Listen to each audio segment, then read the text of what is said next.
And here's the straight scoop, guys. Coastal risk isn't why people regret buying in Port Aransas. Unpriced coastal risk is. And here's how buyers stay ahead of it, including a move most agents have never even heard of.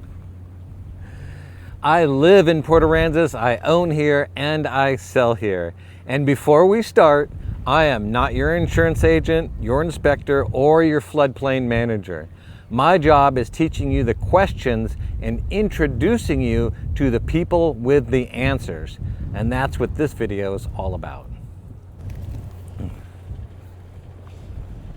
And here's the mindset. Keep your insurance on the option clock. The main three policy stack is hazard, flood, and windstorm, but don't forget contents, liability umbrella, and rental income loss if you're going to rent it. A feared number is worse than a real one. Quote it, don't guess it. And we'll cover condo HOAs in just a minute.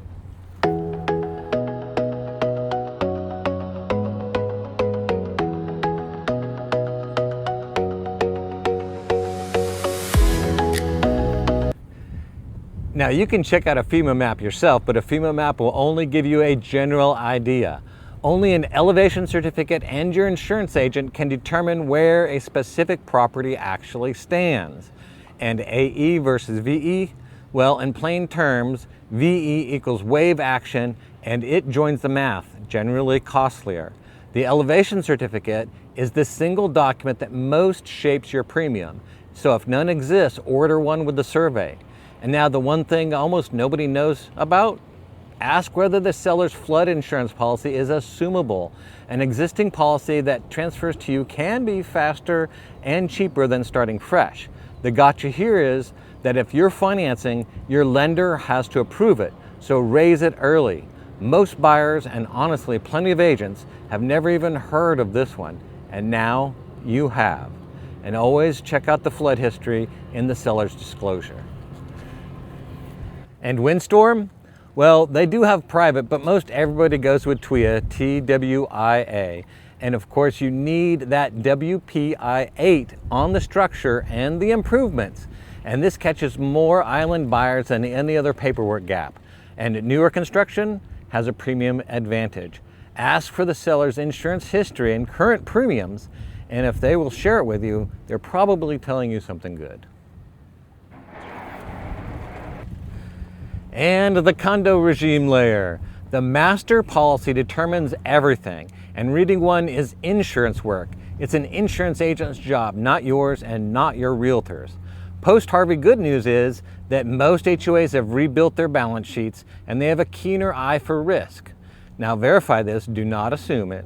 And remember the other coverages, contents, liability umbrella, and rental income loss if it rents. And umbrella policies aren't really that expensive, so do not skimp out on that. And remember, special assessment status goes into the negotiation. And the common mistake, pricing the purchase and not the membership. The purchase price is just the entry fee. The carrying cost is the membership, the full stack. Texas property taxes, dues, insurance policies, reserves. Some HOAs have reserve contributions as part of the purchase. And remember that salt air maintenance, it runs whether you visit or not. And the buyers who get surprised aren't unlucky, they just never built the model. And who does what? Well, you got your local insurance agent, your inspector, your surveyor, your structural engineer, lender, attorney. And I tell you, nobody buys an island house alone. And my job is knowing which one you need and making the introductions. No fluff in here.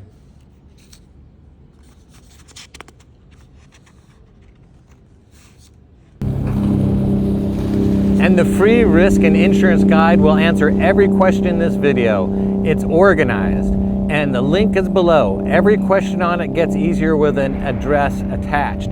So if you've got a property in mind, send me the address and I will help you build the due diligence checklist for that specific property. That's the whole trick to coastal buying, is not avoiding a risk, but refusing to be surprised by it.